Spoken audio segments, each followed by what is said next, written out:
Iran মাত্র 2 সপ্তাহের মধ্যে পরমাণু অস্ত্র বানাতে পারবে বলে ইসরায়েলি সংবাদ মাধ্যম জেরুজালেমের পোস্টের প্রতিবেদনে দাবি করা হয়েছে। মিডিয়া লাইন নামে একটি প্রতিবেদনের বরাতে জেরুজালেমের ওই প্রতিবেদনে দাবি করেছে বিশেষজ্ঞরা এমন ইঙ্গিত দিয়েছেন।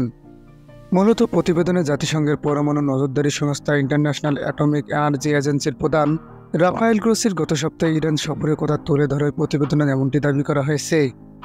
প্রতিবেদনে আরও বলা হয়েছে, ইরানি পরমাণু কার্যক্রম নিয়ে জাতিসংঘ নজরদারি সংস্থা আইএইএ প্রধান রাফায়েল গ্রোসি গত সপ্তাহে ইরান সফরে যান। এই সময় ইরান তার পরমাণু স্থাপনাগুলোর তথ্য দিতে এবং পরমাণু স্থাপনাগুলোর ক্যামেরায় প্রবেশের সুযোগ দিতে রাজি হয়েছে। 2022 সাল থেকে অনেক নজরদারি ক্যামেরা সরিয়ে ফেলা হয়েছে। অপ্রত্যাশিত স্থানে ইউরেনিয়াম পাওয়া গেছে। ইরান সফর শেষে গ্রোসি সাংবাদিকদের বলেন, ইরান আগে কখনো পরমাণু বোমা তৈরি এত কাছাকাছি আসেনি। ধারণা করা হচ্ছে বোমা বানাতে তাদের কয়েক মাস না কয়েক সপ্তাহ লাগতে পারে যদি সর্বোচ্চ নেতা আয়াতুল্লাহ আলী খামেনি অনুমতি দেন।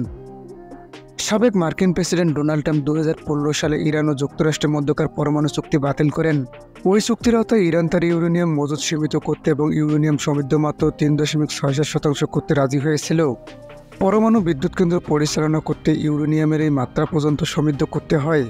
এর বিনিময়ে যুক্তরাষ্ট্র, ইউরোপিয়ান ইউনিয়ন এবং জাতিসংঘ নিরাপত্তা পরিষদের অবরোধ থেকে মুক্তি পাওয়ার কথা ছিল ইরানের।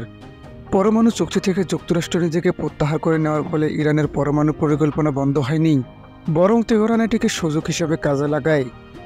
রয়্যাল ইউনাইটেড সার্ভিসেস ইনস্টিটিউটের পলিফারেশন অ্যান্ড নিউক্লিয়ার পলিসি প্রোগ্রামের রিসার্চ ফেলো ডারিয়া দোলজিকোভা মিডিয়া লাইনকে বলেছেন, ইরান 60% ইউরেনিয়াম বিশুদ্ধতা অর্জন করেছে। তারা এখন অস্ত্র বানানোর জন্য দরকার 90% বিশুদ্ধতার দিকে এগিয়ে যাচ্ছে।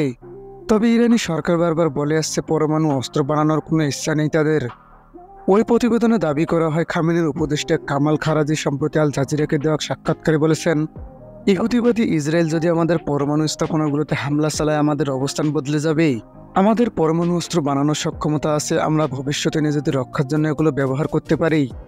প্রতিবেদনে আরও বলা হয়, Georgia institute of technological nuclear and radiological engineering এবং মেডিকেল ফিজিক্স প্রোগ্রামের চেয়ার স্টিভেন বিগালসি বলেছেন, 60% বিশুদ্ধতা পারমাণবিক বিদ্যুৎ কেন্দ্রের জন্য প্রয়োজনীয় বিশুদ্ধতার অনেক বেশি। এটি অবশ্যই একটি বিশাল উদ্বেগের বিষয়। তিনি আরও বলেন, তারা স্পষ্টতই তাদের বিরুদ্ধে কোনো ধরনের উল্লেখযোগ্য আন্তর্জাতিক নিষেধাজ্ঞা ছাড়াই 1 বা 2 সপ্তাহের মধ্যে তাদের লক্ষ্যে পৌঁছানোর জন্য নিজেদের প্রস্তুত করছে। দোলজিকোভা বলেন, পরমাণু অস্ত্রের জন্য পর্যাপ্ত ফিসাইল উপাদান তৈরি করতে প্রায় 1 সপ্তাহ সময় লাগতে পারে। অতিরিক্ত অস্ত্র তৈরি করতে আরও বেশি সময় লাগবে। ইউরেনিয়াম সমৃদ্ধ হয়ে গেলে তারপর এটি একটি পারমাণবিক অস্ত্রের ভেতর রাখতে হবে এবং তারপর এটি একটি ডেলিভারি সিস্টেমের উপর মজবুত করতে হবে। সুতরাং তাদের আরও বেশি উপাদান তৈরি করতে এটি 6 মাস থেকে আরও 1 বছর পর্যন্ত সময় লাগতে পারে বলে মনে করেন দোলজিকোভা।